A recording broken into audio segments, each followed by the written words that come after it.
meetings with OH. That's the way to go, yeah. So we're ready to go and really appreciate everybody coming. It's just great to see everyone, and a special thanks to so many people that have made this day possible. My name is Jed Morrison, and I'm the superintendent of the Franklin County Board of DD.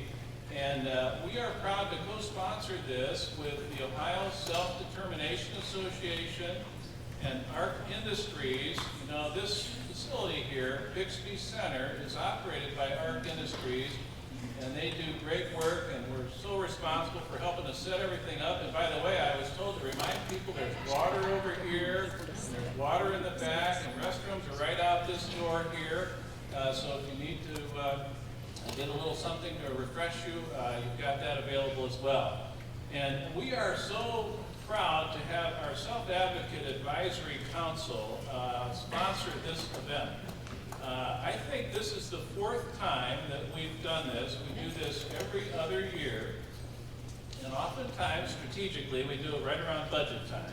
And we think it's a nice opportunity for folks who are here in Franklin County and Central Ohio, many people from other counties, to have an opportunity to say a word or two to their legislators, to hear some of the concerns that you might have or some of the suggestions that you might have. So we really appreciate our Self-Advocate Advisory Council. In fact, I was going to ask if any of our Self-Advocate Advisory Council members who are here could stand up. I see Mary and Marcy. Could you stand up and give you all a hand? Yes.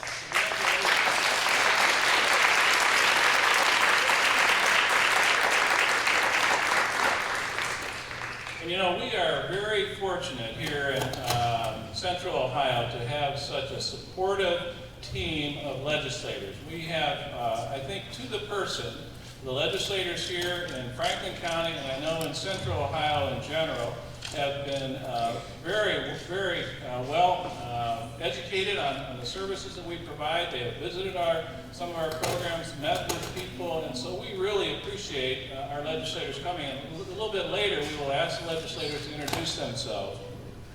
But before doing that, I do want to recognize a few people who have worked very hard and made this day possible, in addition to our Self-Advocate Advisory Council. Dana Charlton, I know, is here. Dana, if you could raise your hand. She is the director of the Ohio Self-Determination.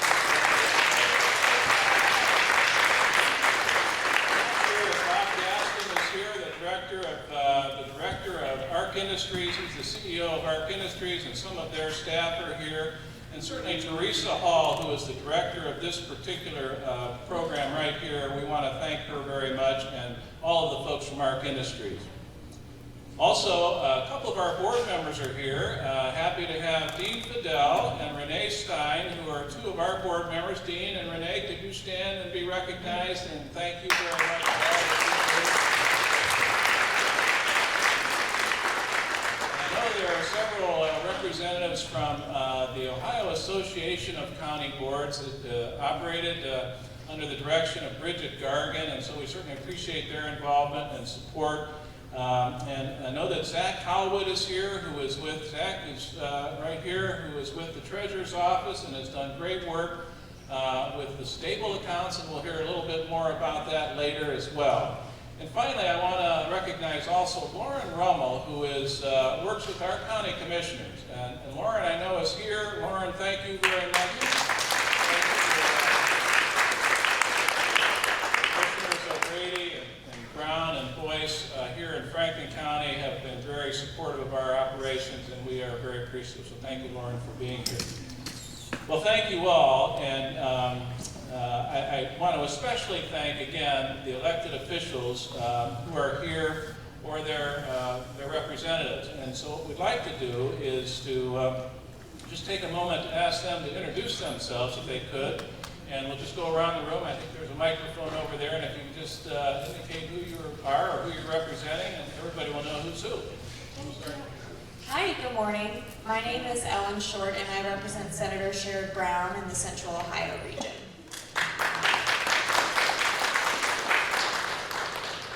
My name is Aaron Mabe. I represent State Senator Bob Hackett.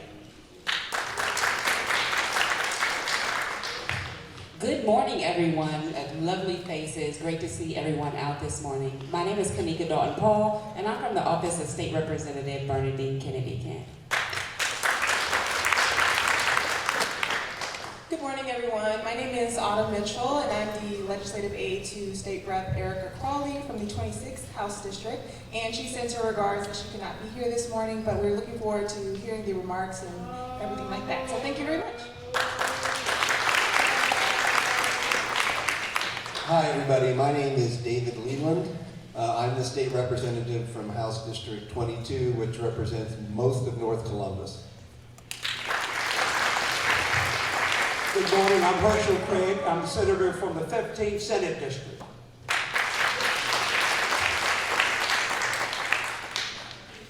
Good morning, I'm State Senator Tina Maharat. I represent the 3rd District, which primarily covers the eastern parts of Franklin County.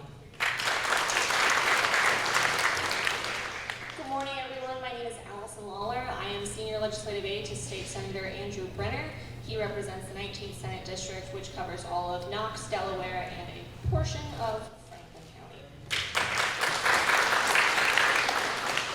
Good morning, everyone. I'm Rick Carfagna. I'm State Representative for the 68th House District. That's the eastern half of Delaware County, and it's all of Knox County as well. Carolina, representing. Thank you for letting me be a part of this special day. I'm really thrilled to be here to listen to all of you, so thank you. Well, good morning, everyone. My name is Stephanie Kunze. I'm the state senator from the western portion of Franklin County, and it's just a pleasure and a joy to be here with you today. Thanks for having us. Thank you so much to all of our elected officials and their staff. We really do appreciate you taking the time, and I'm sure you'll have opportunities after we have finished with the formal part of the program to informally talk to folks that might have an interest. So thank you so much. At this time, I'd like to introduce our person who's coordinated all of this and really was the driving force behind establishing this day. Her name is Christine Brown. Yay!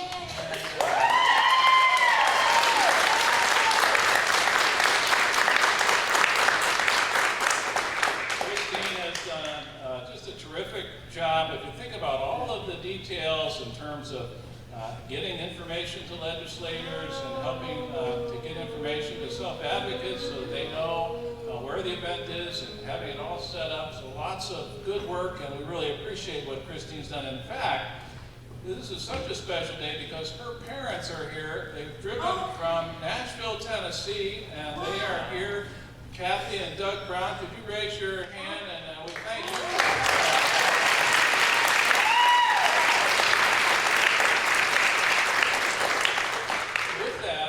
Introduce Christine, and she, I think, has a speech that she would like to provide to everybody, and then we will open it up for comments from folks. If you have suggestions for legislators or things that you really like or maybe that you don't like or things that you think are important to communicate to our elected officials, we'll have an opportunity for that. So with that, I'd like to introduce Christine Brown.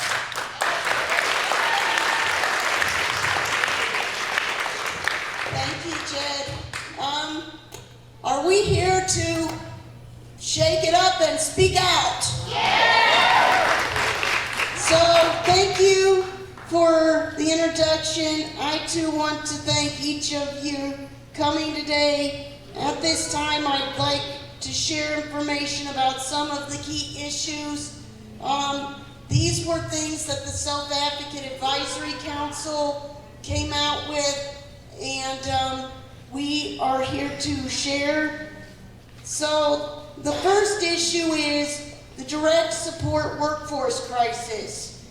People with disabilities rely on the assistance and support of direct support professionals to help them with activities of daily living and going out into the community. In Ohio and the United States, there is a 60% turnover rate.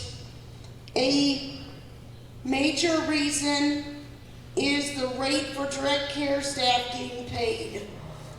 The direct support workforce crisis is addressed in the budget in two ways.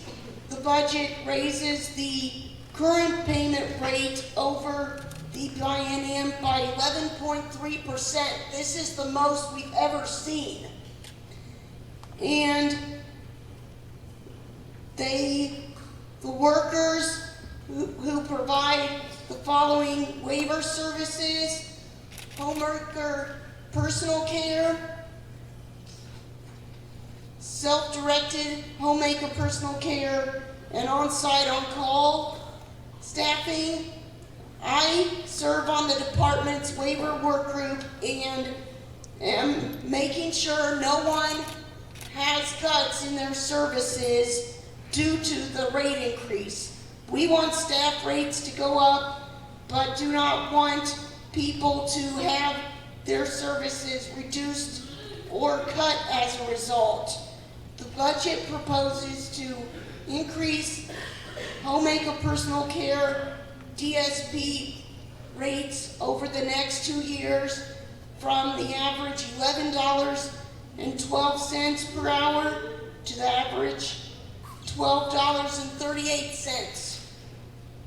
This is, again, an 11% increase, an on-site on-call reimbursement to the current minimum wage, $8.55, from $6.09 when it was created. So the next issue is the budget supports the use of technology. How many of you in here remember the Technology First executive order that John Kasich signed, our past governor? So this Technology First includes remote support such as video and auditory access to assist when needed, monitoring and assistive technology that reduces the person's dependence on staff. For example, I myself use this Amazon Alexa to help me reminders like taking meds at night and taking out trash and other stuff. I also have the iPhone XR, the newest, because it's a large screen that makes me be able to see better, and I have an app that gives me control opening the door and also having smart lock on the door and cameras, which gives me a higher level of security at home. Like I said, in 2017, John Kasich signed the Technology First executive order for more people with disabilities to be using remote support to help with the shortage of direct care staffing. Since that went into effect, we have gone from 170 people using remote support to 438. Also, various types of assistive technology are now used by 635 Ohioans.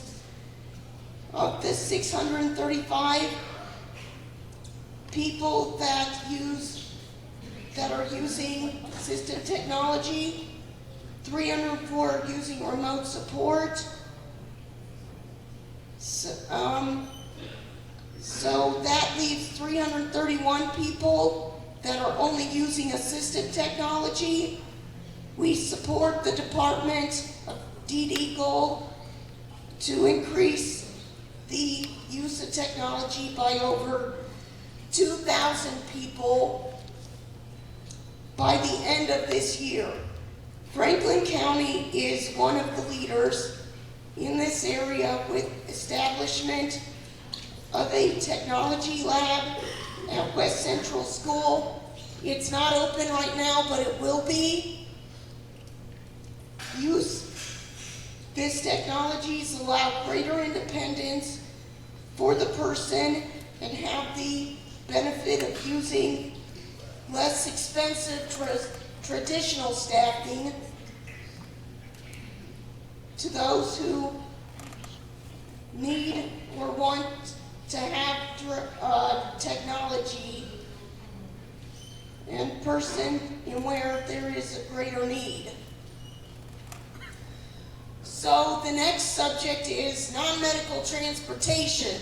Here in this room, who uses non-medical transportation to your work or your day program or your job?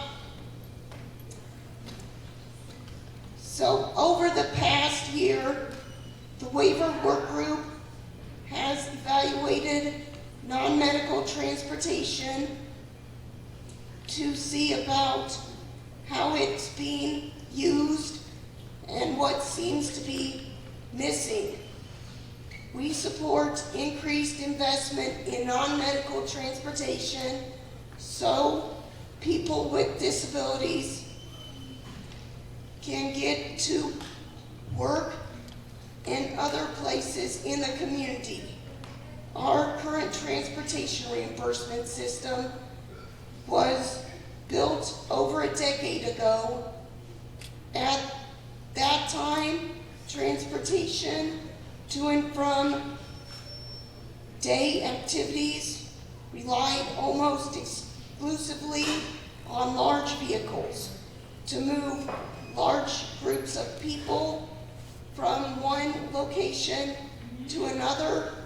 This model needs to be modernized to meet the needs of people with disabilities who work in the community and competitive jobs and are more involved in our communities and who need to get their jobs. There is broad recognition in our community that the issue and the need for the solution. This budget invests in community transportation models that allow Ohioans with developmental disabilities to get their their job and get around their communities. A new investment that will allow providers to operate smallish vehicles, smaller for more person-centered transportation. This change will also lead people to use non-medical transportation to college and practicums that I've been working hard on because knowledge is the path to employment. In addition to the budget initiative, there are some other key issues I would like to share.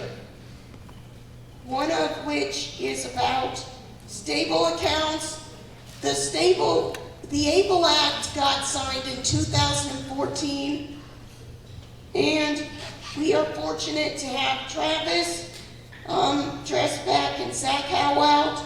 Please raise your hand. Who's here to talk to you all for giving answers about stable accounts? So the stable account is a 529A savings. It was created at the federal level by the ABLE Act, which stands for A Better Life Experience, was signed in 2014. ABLE accounts allow the participant to save money and remain eligible for Social Security and Medicaid. Ohio was the first state to establish the use of accounts. Do you remember? Sorry. Do you want some water? Yeah, sorry. It's not easy. It's not easy, I'm sorry.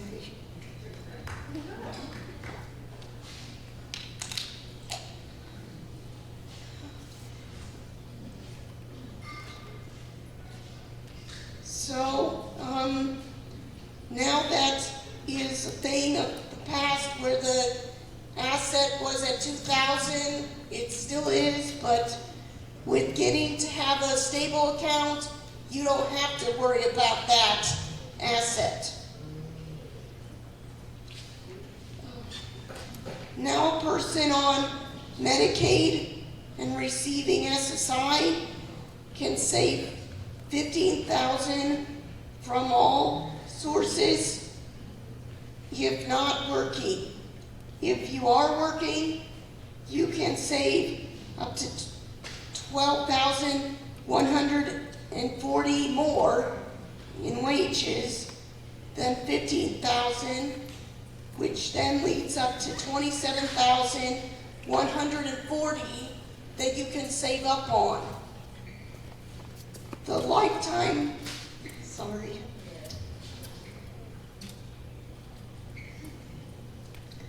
the lifetime benefit balance is limited to $46,000.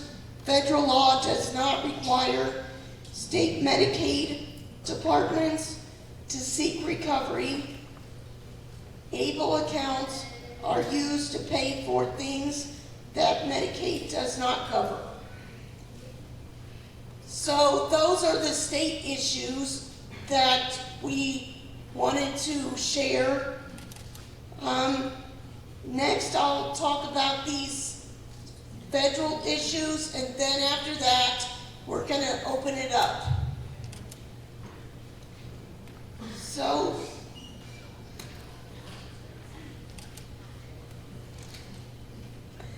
the marriage penalty, I know all of you in here have been fighting for this forever. Raise your hand. Well, in the federal government, U.S. Rep. John Katko, Republican of New York, unveiled a proposal this month to eliminate the barriers to marriage for people with disabilities. The bill is co-sponsored by Rep. Bill Kading, Democrat of Massachusetts, and would protect supplemental security income benefits for people with developmental and intellectual disabilities. SSI provides people with disabilities who lack income. The assistance helps cover basic expenses such as clothing, food, and housing. Currently, when two people who rely on SSI marry, their benefits can be at risk because they must jointly report their income. An issue of paper published by the Social Security Administration in 2003 says that when two people who receive SSI benefits marry, they would receive a 25% less than they would if they lived together but didn't marry. The bill changes how SSI benefits are calculated for an individual with a developmental disability. It limits the calculation to include only their income and other financial information. Their spouse's earnings won't be a factor. So people with intellectual and developmental disabilities should not have to choose between marriage and their disability benefits, Keiko said. So that's getting introduced in the bills.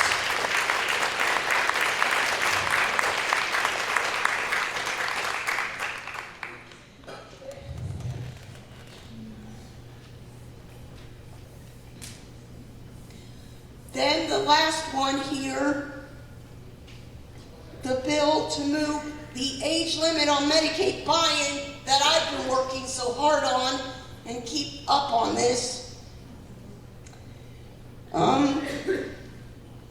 Right now, when you reach the age of 65, you automatically become ineligible for Medicaid buy-in, and your asset limit gets much lower, making it more difficult to stay eligible for Medicaid, making Medicaid benefits.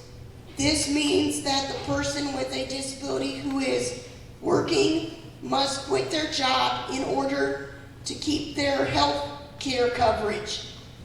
By removing the age limit, the person can continue to work and pay into taxes for many more years. I have been working on this for a long time because the U.S. government is always saying the country's at a deficit. Well, with having the age cut off, you're creating your deficit, I'm telling them. So I hope this has been helpful, and the opportunity to come and learn about what is happening in this budget and getting the opportunity to hear directly from people in Ohio who need and use these services supported by the budget for the Department of DD. Dana, do you want me to say these or we wait? Upcoming events. Okay, I'll give you upcoming events a little bit later, but now we're gonna turn it over to the audience to get to ask questions about these or bring up any issues of your own. Thank you, Christy. Thank you very much, Christy. Good review of some of the issues. And before we have comments, earlier I think I mentioned that we have several people here, and one person that I didn't recognize earlier, but I would like to and ask if he would have a word to say, is someone who is our new director of the Ohio Department of Developmental Disabilities. You know, we have a new governor, and the new governor started in January, and the governor appoints directors of various departments. And we are very happy to know that Jeff Davis is the new director of the Ohio Department of DD, and he has been working in this field for many, many years, 25 or more years, and has done a lot of good work, and I think a lot of you know him. And I know a lot of his staff are here as well, and I thought, Mr. Davis, if you would be willing to say a word, we would love to hear from you. Director Davis?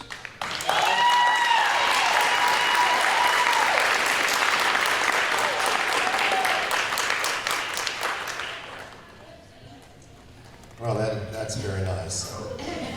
My name is Jeff Davis, yes, and I am happy every day to be here with you. So those of you that have been here over the years, let me just say, how can you say enough, right, for Christine Brown and Jed Morrison for what they've done over the years with you? This is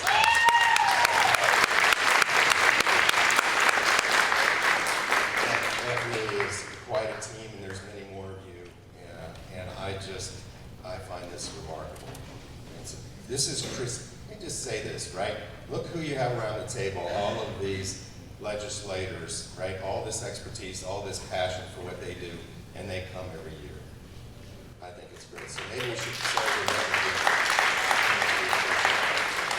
So I'll get out of your way because we want to hear from you. I want to reinforce a little bit of what Christine said around the budget. We are working hard on direct care rates in one way or another.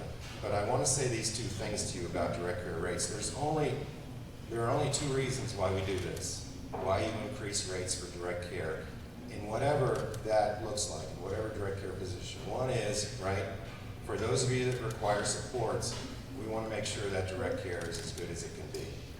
And so you try and recruit, and then you try and keep, right, the kind of direct care that gives you the experience that you want on the ground. We're going to focus on that now and in the future continually continue. So that's, right? You've got to recruit folks that you feel comfortable with that can help you in the ways you want. And part of the way that you do that, not the only way, part of the way you do that is through wages that are fairly paid to those that you want. And the second piece is, there's only two pieces. The second piece is, in fairness to the direct care, they have to have a wage that respects all that they do, right? That respects all that they do, so that they want to stay in this system, they want to work with you, and we've got to fairly pay them, find a way over the year to fairly pay them for all that we're asking of them on your behalf. And so that's really what this budget is trying to do. I can't say enough, I cannot say enough for our county board partners, right? Our county board superintendents across the state, I know there are a number in the room, right? For their partnering with us in this budget to help get a 2-year increase that ultimately is not enough, but it gets us the highest 2-year increase that we've ever had for direct care wages. So can we give a round of applause to our And of course, I'm saying this out loud because it is budget time, and to our esteemed senators and representatives here, we're hoping we, right? As we go through the process, we'll hope you'll look at us favorably because it is a true state and local partnership, and I think you'll hear that. So that's really the key for me. Here's what we want. We want the experience, right, that you have every day as individuals and families. We want that experience when you work with professionals in this system, whether they're county board case managers, whether they're providers in one way or another. We want that experience to be as good as it can be every time you have that experience. So we're going to work tirelessly with you and with our professional partners in this system to, as professionals. It starts with the department, counties, providers to get better and better and better all the time. Yes? That's all we're about. All right, thank you.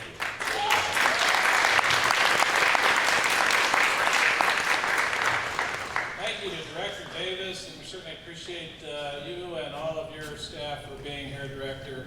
It's great to have you. And now we're ready to hear comments or suggestions of things that you would like to comment on.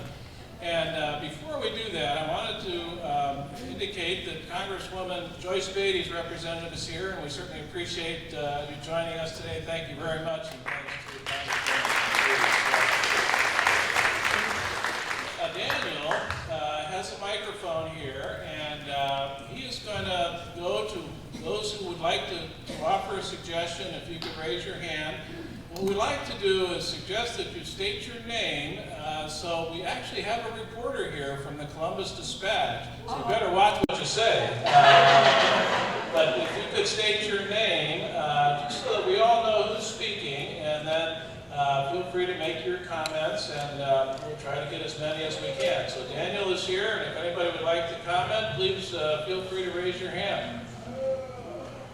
Right here, Daniel, I think in the front row. Adam?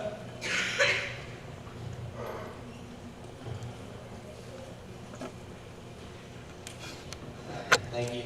My name is Adam Helling. I sit on the Ohio Housing Policy Panel, and we look over issues regarding subsidized housing and also housing for people with developmental disabilities.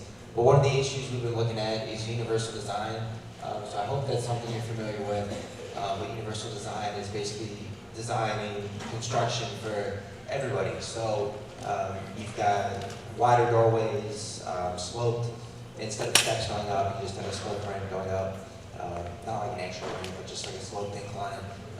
Wide bathroom doorways, roll-in showers, first floor bedrooms, different things like that. And universal design, it doesn't cost for new construction, it doesn't cost any more than regular construction, and it's for everyone.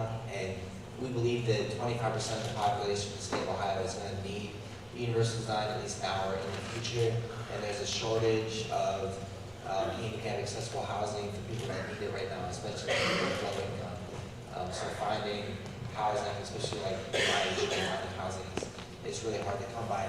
So right now with universal design, the issue is only 5% of new construction actually universally designed. So we're trying to raise that up to 25% to be universal design. And with that would give great accessibility for everybody that is, in a wheelchair, or the elderly, or veterans move back that have had injuries, looking for a place to live, it would give them a place to live. But right now, it's just, there's so many barriers with just 5%.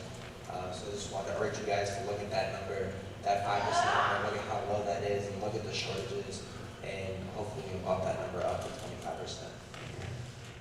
Thank you, Alan.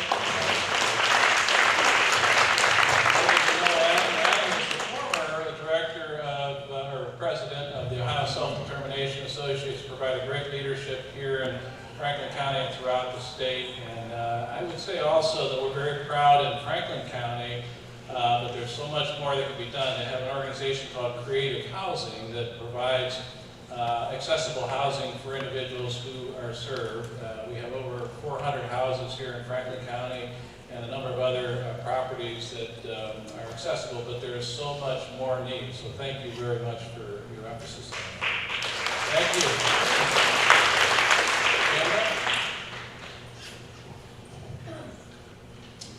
I think up front here we have somebody, Daniel.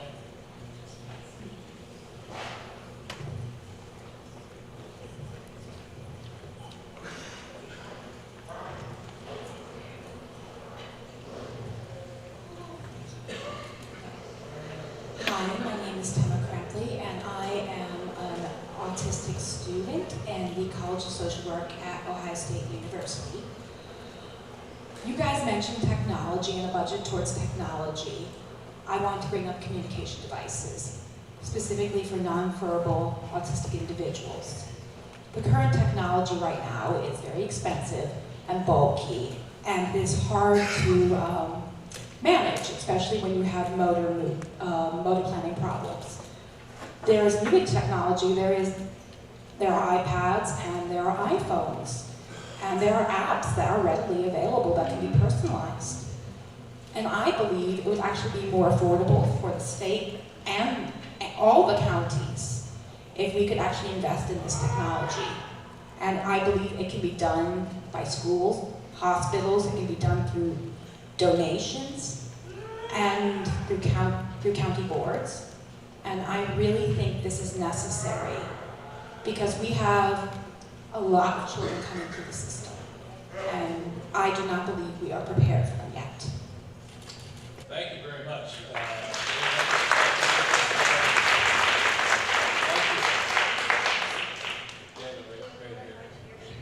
Right next to that.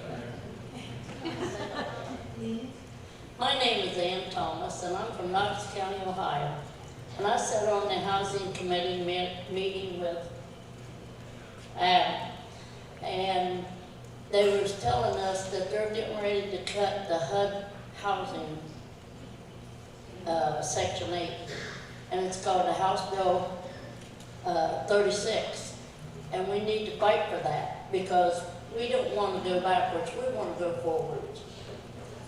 So this would have to do with HUD housing subsidies, so that would be federal legislation level. So those are representatives here that are aware of how the federal laws work. I'm sure would be very interested in that. Thank you.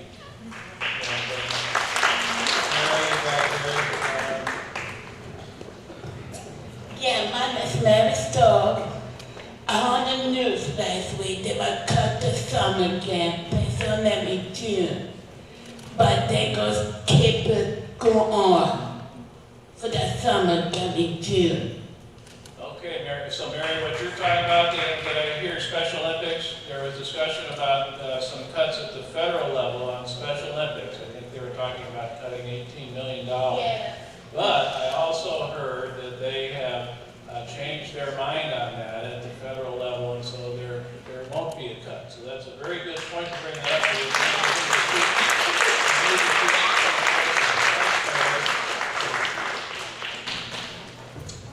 I'm Scott Sunbury from Art North, and recently we've taken over the transportation due to privatization. So, long story short, we've replaced the school buses and we go out individually in vans and we pick up anywhere from 3 to 5 individuals, bring them back to the shop, and then we drop them off at the end of the day. So, what I'm noticing, and a couple of the parents that I've picked up, they're individuals that they send. We've noticed that there's traffic, there's automobiles, school buses that are buzzing by us when we're loading individuals in the van. Unlike school buses, where you're required by law to stop while they're loading and unloading individuals, there's nothing stopping traffic going both ways while we are loading and unloading individuals. I mean, just like this morning, I was loading an individual in a wheelchair in the van, and a school bus, a Columbus, I'm not here to hang anybody out to dry, but a Columbus public school bus just came through there while I was loading and honking the horn as we were loading an individual in a wheelchair onto it. So I'm thinking that this is a safety issue, and I'm thinking that the van drivers should have the same respect as the school bus drivers do when that stop sign flips out of the school bus and we're required by law to stop. So, thank you all for listening.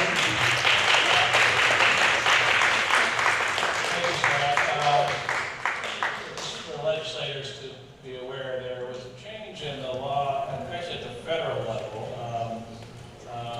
several years ago, that said that county boards that provide services also provide what's called case management or service coordination, what we call it here in Franklin County.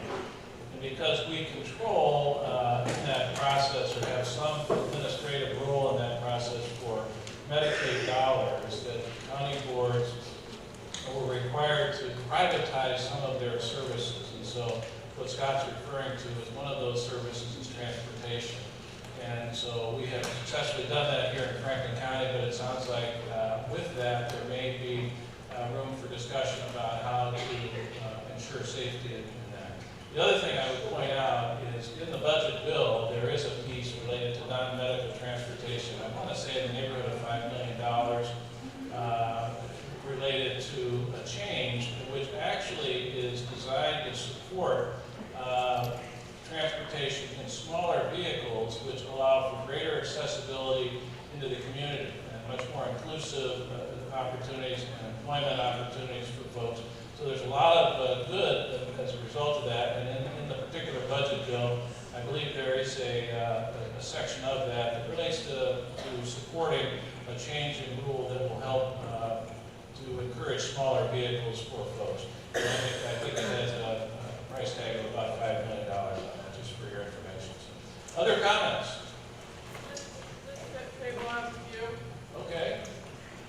My name is Donna Meggs, and I'm from Delaware County. And I just wanted to say, we went to the State House last month, talked to Senator Brenner now, not Representative, about transportation. And it seems like that's a big problem in the state of Ohio. We need to work on that, because we have in Delaware County a sub-advocate group. And let me tell you, our meetings were big. We had a lot of people, and now we just have a few. And it's either because of transportation, because transportation is not available. In Delaware County, we have that. It's Delaware Area Transit Authority. They had to cut from federal, because we went from rural to state. They cut it, and they're only driving to 4:30. They don't do Saturday service anymore. That's got to stop, because I have workers that I work with that depend on data to get to work, and now they have to find rides to get to work and to get home. So like us, we can't do that. We have to work, and we have to work our hours. So something needs to happen. Transportation needs to happen. You guys need to work on transportation. It's a big problem. And I'm hearing it all across the state, not even just in Delaware. I hear it from Knox County. I hear it from Cleveland, Ohio. I'll hear it from all over the state. When I go to conference, that's all I hear is transportation. I want to say I'm very lucky. I drive. I drive, but I have to drive people because they don't drive. They don't have a way. You guys need to fix the transportation. It's a big problem. And second of all, what was I gonna say? The higher education we were talking about, that needs to be addressed. We need to be able to go to school. If we want better jobs and they want us to have an education, we need to have it accessible for us. And third is, I wanted to say, tell Brenner thank you for voting no on the gas tax. Thank you so much, Brenner. That rocks, because I'm not for it. I don't want to pay more gas in my car. It's got to stay the same. Don't raise it. If you do, give people money then. That's all I'm going to say.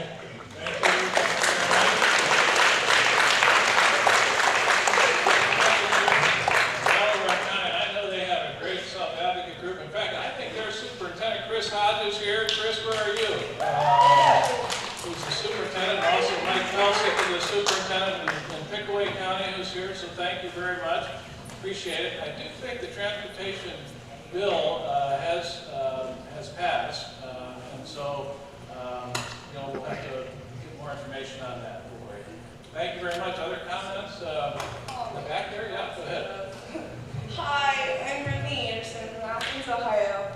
Well, transportation is really big where we. So I work at Bob Evans, right? Well, how long of it? But I'm a greeter there and I take transit to work and from work.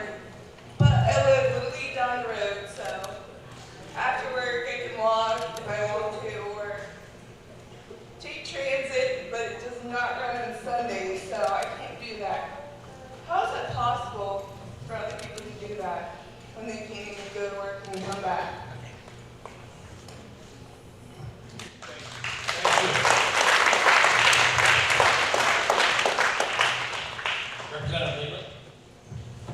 Thank you. I just wanted to address one of these issues. We're hearing a lot about the transportation, and we heard some from one of the members of Delaware County. I want to tell you about something that's in the transportation bill that we fought for very hard. It doesn't seem to get a lot of attention. The attention in the transportation bill, is focused on the gas tax and the roads and the bridges, which are very important. But something that was very, very important to us in the transportation bill is that we increased the appropriation for public transit in this state, and that's what you're all talking about. Public transit in this state went from $33 million, which was last year, to $70 million this year.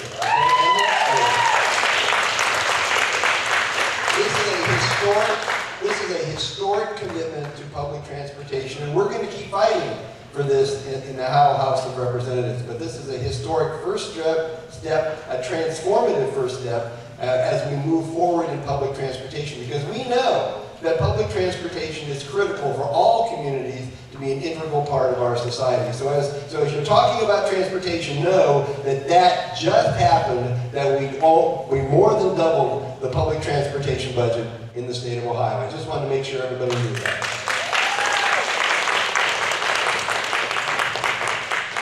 Great news, and that just passed, I think, within the last week, so that's great news.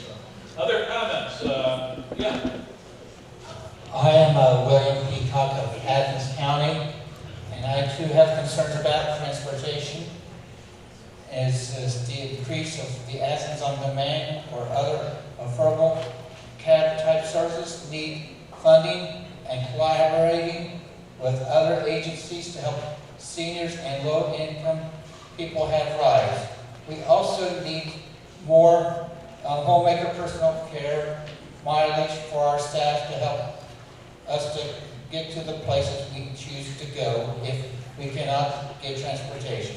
Another concern, and my last concern is when you wait for your Athens on Demand or your bus or whatever transportation it'd be best to have a buddy system, because my concern is having people stand alone at these bus stops alone in case if somebody would come, like if somebody would come and mug you or steal your money or do whatever to you. You need that buddy system with you. If it's possible just to have somebody with you as a buddy and have that buddy system, and not have that come to pass if possible. Thank you.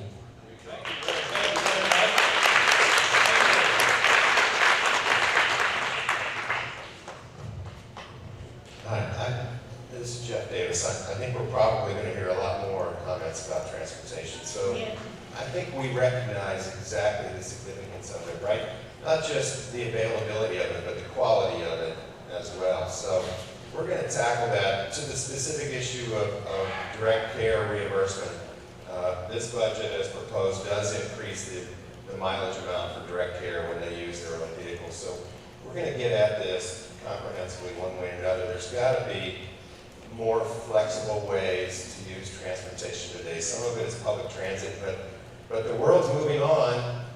In areas where there's Uber or Lyft or other things, there's got to be ways that we can partner that we haven't thought of before. That Medicaid, where reimbursable, allows us to do these things. So I promise you that's forefront in our agenda.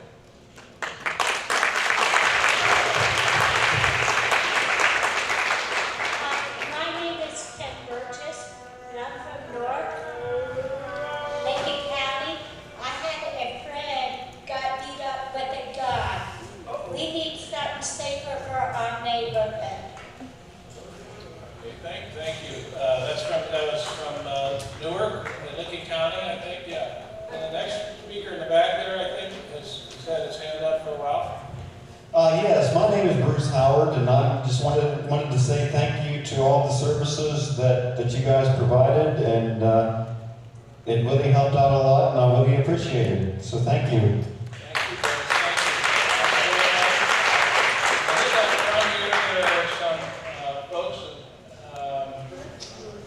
If you could bring the mics up front here.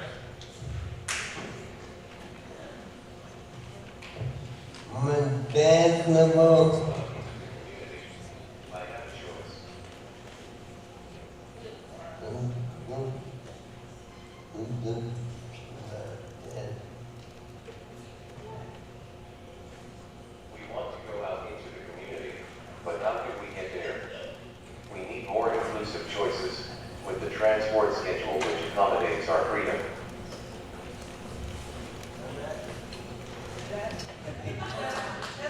Thank you very much.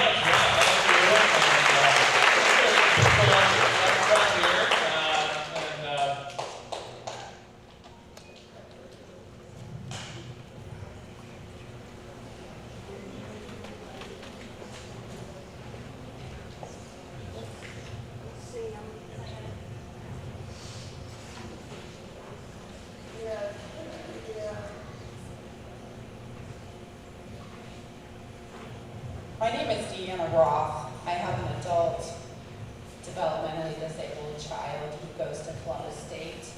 I know you're sick of hearing about transportation, but all these people are so right about how difficult it is for families to get our students where they need to go. And I appreciate that that bill has passed, but I want to bring something to your attention that the state has handcuffed the drivers in that there's different pools of money that cannot be crossed over. So we were able to find a ride for our child, but the driver could not pick her up because the people already in the van were using non-medical transportation to pay for their rides, and Chelsea had to use HBC funding. So she could not get a ride because the state would not allow them to carry people that are being billed from separate funds. So that was very difficult. We lost our ride. So when you're working on these transportation things, please ask us. Ask the parents that live in this world, because it's so hard to find your way when you feel like you're handcuffed. Thank you very much. Thank you.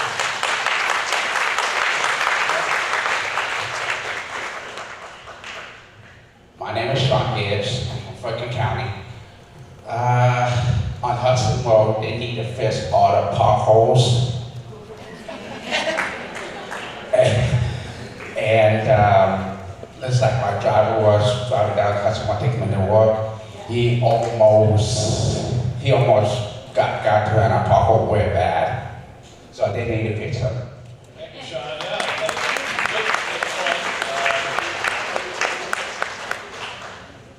Hi, I'm Daniel Wyckoff, and I wanted to say about things that are going around this neighborhood, violence and gun control and all that stuff. I wanted to end gun control and violence and make our neighborhoods safer and reopen businesses.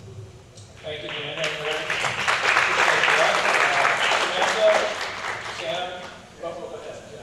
My name is Kim Mosley Watson, and just like Dee, I have a daughter with developmental disabilities that's attended Columbus State. I have the transportation issue, but before the transportation issue, my daughter has been on the waiting list for a waiver since she was 15. She is now 20. Without a waiver, I can't even get transportation for her. So I'd like to know what's being done in regards to the wait list for the waivers. Thank you. Thank you. Did you say you're from Athens County? No, I'm Franklin. Franklin County? Okay, Started thank you. in Fairfield, now in Franklin. Okay, thank you. Thank you. Okay, Patty? Yes, I'd also like to thank you for all the services that we provide and everything. It's you give us.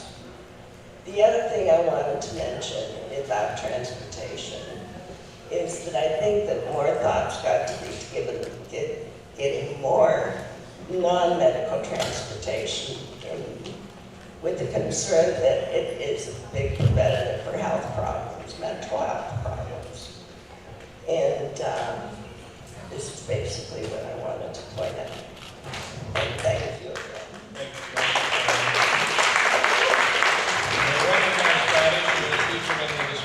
Recently for all the great work regarding technology and all that you've done related to support that. Thank you.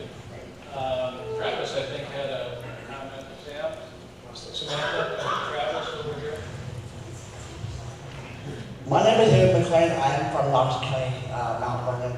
We are looking for more providers as far as that goes. There's less than we should have right now as far as players going around to help out athletes. I myself, I need more of them in Mount Vernon. Thank you very much. Thank you.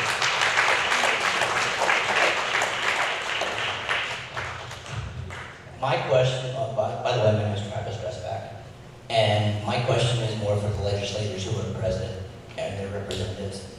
I see where Trump is proposing cuts to Medicare or Medicaid and Social Security over the next 10 years by billions of dollars, and I wanted to know on a local level what is being done to reduce that.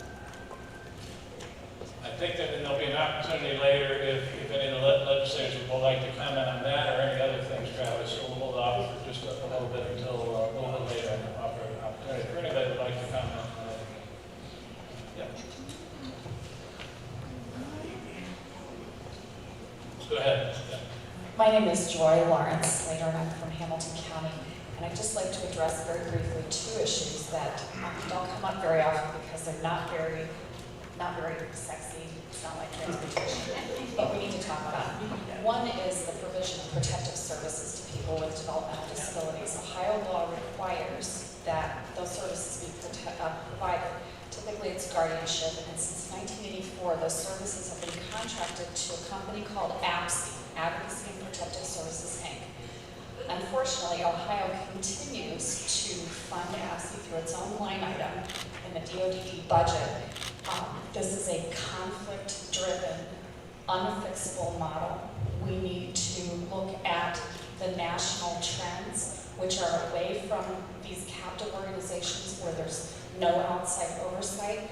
This is an issue I've been working on since 2010. And any of you who would like to know more, I have a lot of stuff that I can provide to you through the National Guardianship Association. The other thing is electronic visit verification, which has now arrived in the DD world as of April 1st. I work with both provider agencies and independent providers, and what I am hearing is that this is going to add a whole nother layer of burden to the people who provide direct services to our friends and family members. Ohio has been very out there and nationally out there implementing electronic visit verification very aggressively. It's a requirement. We're not going to get out of it. But we don't have to be tracking people using GPS. That's what I'm hearing is so objectionable. If you provide a service more than 1,000 feet from your individual's house, they have to enter it in this little box. And that feels intrusive and nosy and wrong to a lot of people, not just providers, but people who receive services. I'd like to invite every single one of you to ask the Department of Medicaid why we need to be geo-tracking using GPS, the staff, and the people that receive services. Thank you.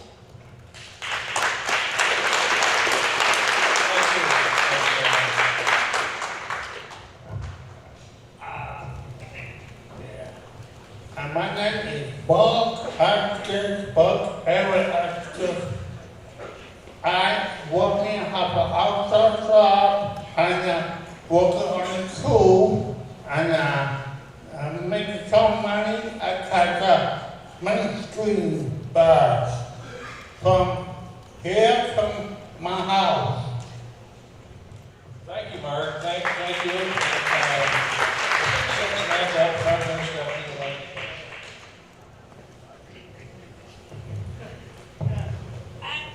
I just want to, my name is Stephanie Barber Maynard. I am with the Ohio Self-Determination Association. But I would like to piggyback on just a couple things. Unfortunately, everything that you mentioned that we're talking about in the state budget, we with disabilities are directly impacted by. But there's three things that I want to draw your attention to. The direct care rate for providers in the system.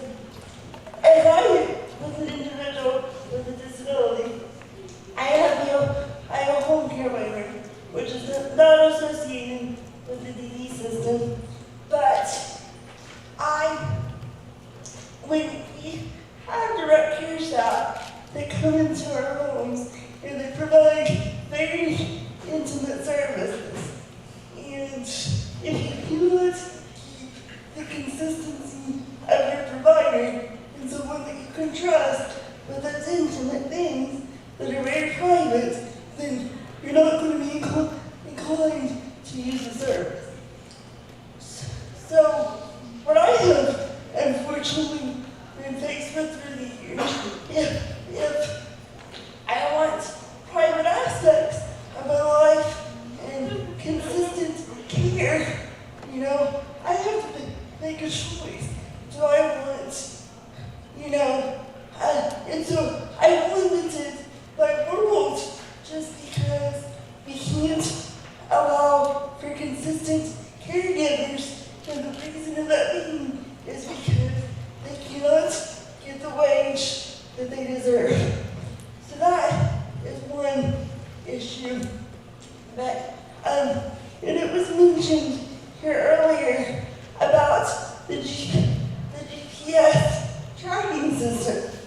And I'm all for monitoring of the providers to make sure the individuals are getting the service that they deserve and the oversight.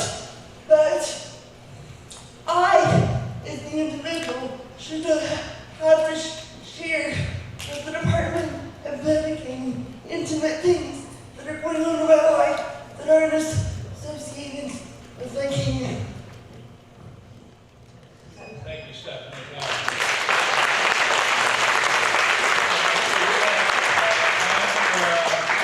A couple more comments, so I think, go ahead. Hello. I think there was a lady just a couple minutes ago talked about these electronic verification devices for providers. I myself am not a provider, but I do have one, and I find it that they are very nosy. And these devices are very nosy, and plus, how are you even going to remember? What happens if you forget to use it? Like, is the provider all of a sudden not going to get paid? and things like that. And I have trouble remembering. Am I supposed to somehow remind the provider about this device? I have trouble remembering where my keys are, so I have to wear them around my neck. And wouldn't it be cheaper if there was a number we could call instead to report that nobody came? Wouldn't it be much cheaper than to manufacture and mail out all these devices where we would have more money to be put towards, I don't know, transportation or have more actual providers available and remote support? Thank you. For those that don't know, the terminology that we hear a lot, EVV, it stands for Electronic Visitation Verification, and this is a federal requirement and something that has already been implemented for some individuals and will be implemented for others. So it is an area that I'm sure our Department of Medicaid and others are looking at. Thank you very much. Any other comments? Yes. Hi, my name is Ginger and I'm from Ross County. I'm an independent provider, and some of you may know we are independent. So I get a 1099, I do my own taxes. So to me, that's my own business. Well, a couple of years ago, they started the Person Center. I went to different trainings through the state of Ohio. I was very interested in the Person Center.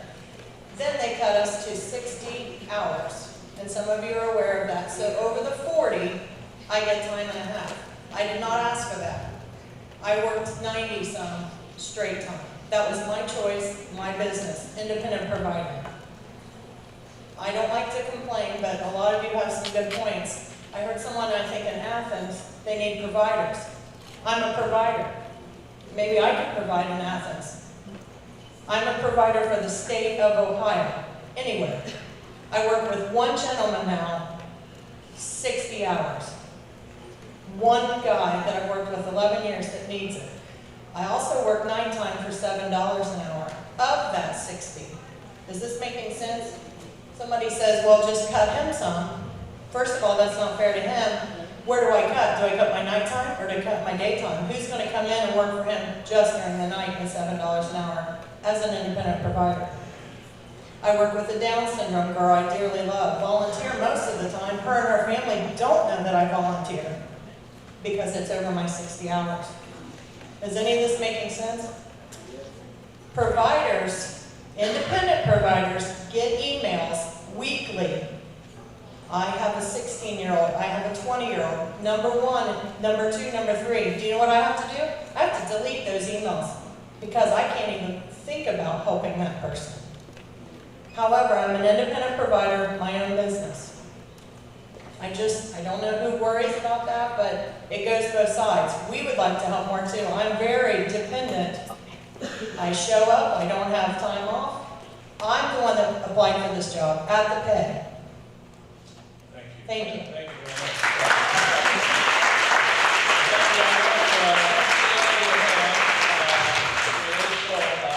We'll conclude this portion of our program this morning. I certainly appreciate everybody's comments, and I saw a lot of our legislators taking notes and writing things down, and I think there will be opportunities for folks to address some of those issues. As you well know, there are lots of issues, and we'll hope for the best in pushing forward with some of those. At this time, if any legislators would like to comment at all, certainly welcome to, and if not, that's understood. Before we do that, I wanted to be sure to just recognize also Senator Andrew Brenner has just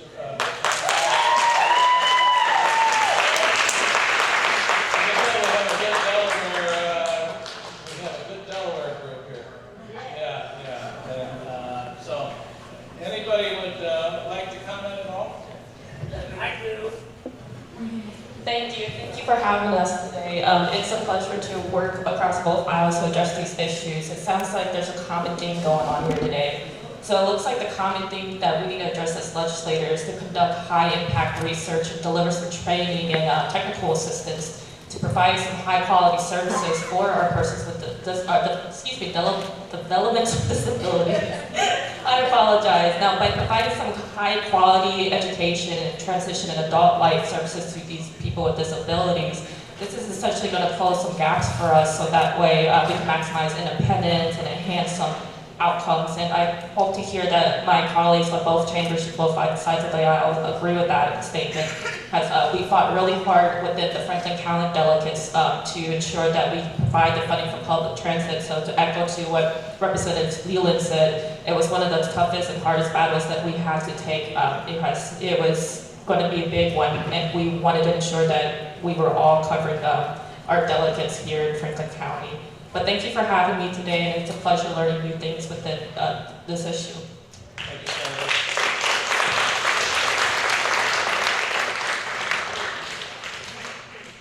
Yeah, this is Senator Brenner. I'm glad I can be here today. Heard a lot of your comments out there, and actually that I think could potentially lead to legislation or maybe some stuff where we can maybe request the feds to maybe do some waivers if possible. Wanted to say, and I don't know if this was announced earlier, that myself and Senator Antonio have formed a DD caucus for the legislature. We're going to hopefully have our kind of inaugural meeting hopefully later this month, and we're going to open it up it's bipartisan, and both chambers, so the House members as well as the Senate members will be invited to attend. We're going to hopefully hold these quarterly, and then like if you have specific issues like we heard today, maybe we can focus on those issues during those meetings, bring you in, and then we can have those kind of discussions, or go out in the field kind of like this, and just figure out what's going on, what we need to do as legislators to make either the laws better or make sure that the funding is going to the right locations. And just glad to be out here, and hopefully we'll be able to make things work more smoothly in the future. So thank you.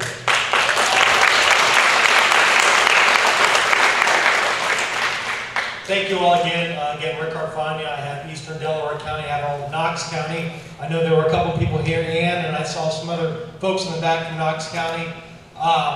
I want to just thank, hearing it going around the room, people from Athens County that have driven here, people from Knox County that have driven down. Those are not easy drives to make. And so that you guys would travel a great distance to come down here and share your story with us, that means a lot to me. I'm local. I just get to go home at night up in the Polaris area, but you guys have done a lot to be down here. So I want to thank you for that. Just to go back to, I know what Representative Leland had talked about with the increase in the transit money. I was happy to support that increase. I voted in favor of the transportation budget and the $70 million for public transportation. I recently had a meeting up at Knox Area Transit. I know that came up, and that was one of the frustrations, is that these routes stop at 4:30. And so that's something that they want to try to expand those services. I know Delaware, I know that the data bus, they would love to be doing more. We need to make sure that with this $70 million in increased transit dollars, that money is not just going, obviously, to code and the urban systems, but it's going to the rural transit systems.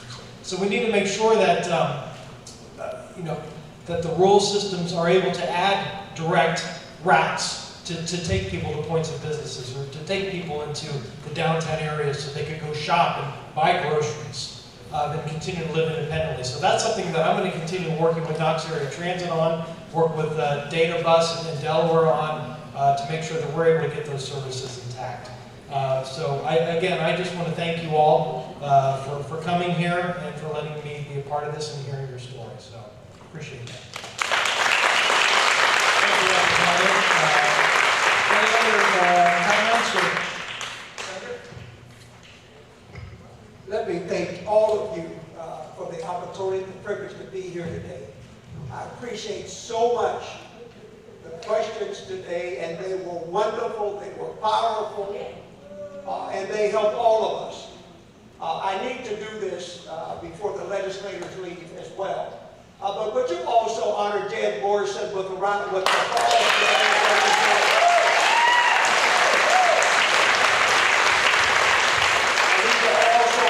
acknowledge the work of my wife, who has served as the president president of the Franklin County Disabilities Board, Linda Craig, and who now serves on the state board for service. But I have right now to do this, to honor Christine Brown. Would you honor her?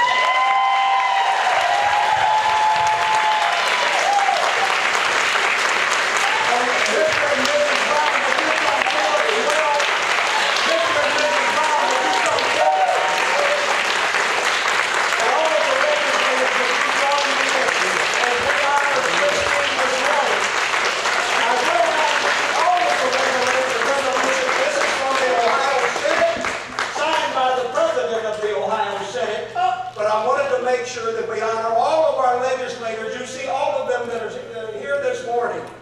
Christina was honored as one of the honorees of those that are under 40 years old for their distinction.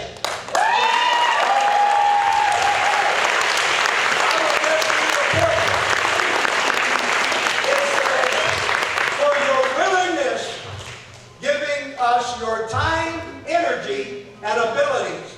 You have driven to better the world around you.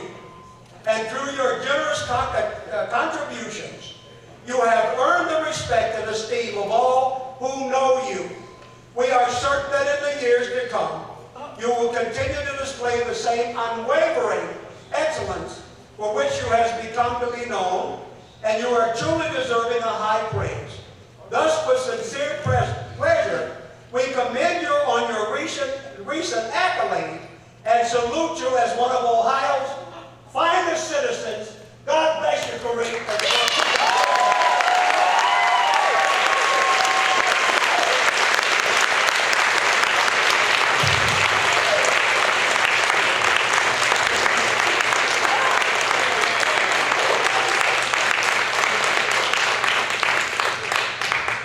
Thank you all, and Senator, that's very well deserved. Congratulations, Christy, and Mr. and Mrs. Brown. Thank you for coming up.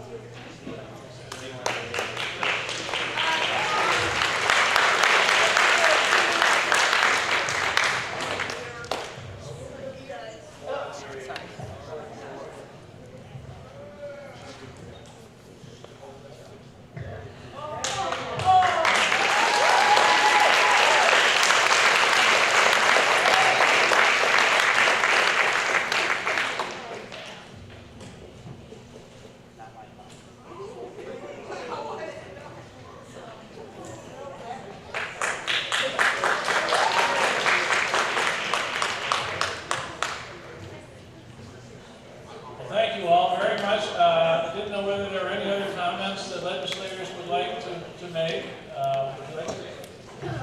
We, just for you all to know, we are also having the potluck. So any of you who want food can stay. But again, thank you all for coming, and this has been so good, and we will continue to take on the advocacy to see that our voices are heard. OH!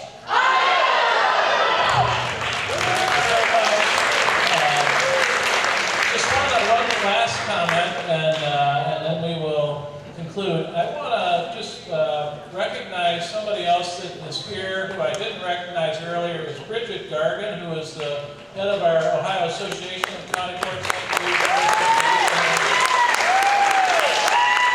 I just want to make a very special mention of a lady by the name of Jamie Graham, who works here as a supervisor here at the Bixby Center. Jamie is probably hiding over in the corner, but she's done a wonderful job of coordinating a lot of the detail right here.